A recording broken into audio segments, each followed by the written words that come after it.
अस्सलाम वालेकुम। मेरा नाम मोहम्मद शकील ख़ान है। मैं 24 में जॉब करता हूँ। तकरीबन 20-21 तारीख को मेरी ऑफ़िस में हल्की सी तबीयत ख़राब हुई। मुझे बुखार फ़ील हुआ तो मुझे बॉस ने कहा कि बेटा आप घर जाएँ, रेस्ट करें। और उन्होंने कहा कि एहतियाती तौर पर आप अपना कोरोना का टेस्ट करवा दें, क्योंकि आजकल कोरोना फैला हुआ है। तो बॉस ने मेडिकल टीम मेरे घर भिजवाई। उन्होंने मेरा टेस्ट लिया, जो कि 22 की शाम को मेरा रिज़ल्ट पॉजिटिव आ गया है। मैं वॉलंटियरली सब कुछ छोड़ के घर पे मैं हॉस्पिटल को मैंने फ़ोन किया। मैंने कहा मुझे एडमिट करवा दिया जाए, ताकि मेरी वजह से बाकी सारे लोग सेफ़ रह सकें। मैं 23 मार्च से यहाँ पे फिर एडमिट हो गया, रात को ही एडमिट हो गया था यहाँ पे, और तब से मैं आज तक एडमिट हूँ। लेकिन रात को एक बड़ा दिलखराश वाक़या हमारे साथ पेश आया कि 60 प्लस एज के हमारे साथ एक बाबा जी थे, मोहम्मद हनीफ़ नाम के। तकरीबन रात 3 बजे उनकी तबीयत ख़राब हो गई। उन्होंने मेडिकल असिस्टेंस मांगी, यहाँ पे उनको मेडिकल असिस्टेंस प्रोवाइड नहीं की गई। 1 घंटे तक बाबा जी ऐसे ही चीखते रहे। उसके बाद बाबा जी ने उठने की कोशिश की तो बाबा जी अपने बेड के पास गिर गए।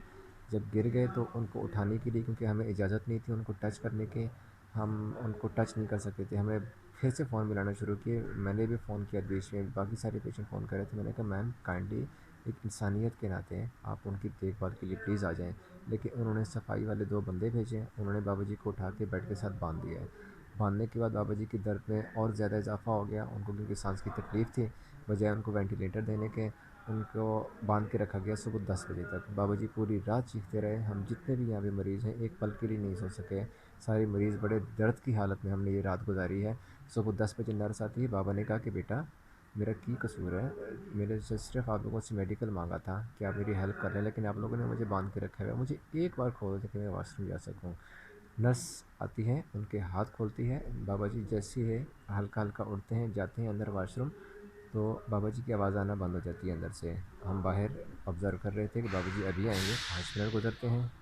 10 मिनट तक हमने दोबारा से नर्स को कहा कि मैडम बाबा की आवाज़ नहीं आ रही, आप काइंडली उनको देख लीजिए। नर्स के कान भी जून तक ना रेंगी। 15 मिनट, 20 मिनट, तकरीबन आधा घंटा हो गया। तो हमने रूडली उनसे रिक्वेस्ट की कि मैडम प्लीज़ उनको देख लें, बाबा जी किस सिचुएशन में है अंदर, अंदर से कोई आवाज़ नहीं आ रही। लेकिन जैसे ही वो अंदर जाती हैं, उन्होंने देखा कि बाबा जी बेहोश पड़े हुए हैं। उन्होंने दोबारा से बंदे बुलाए, देखा तो बाबा जी वाज एक्सपायर्ड। तो काइंडली मेरी सबसे रिक्वेस्ट है कि हमारे ऊपर कुछ रहम किया जाए। Thank you. प्राइवेट इलाज करा दो, मुझे मेरे भाई को बुला दे बस।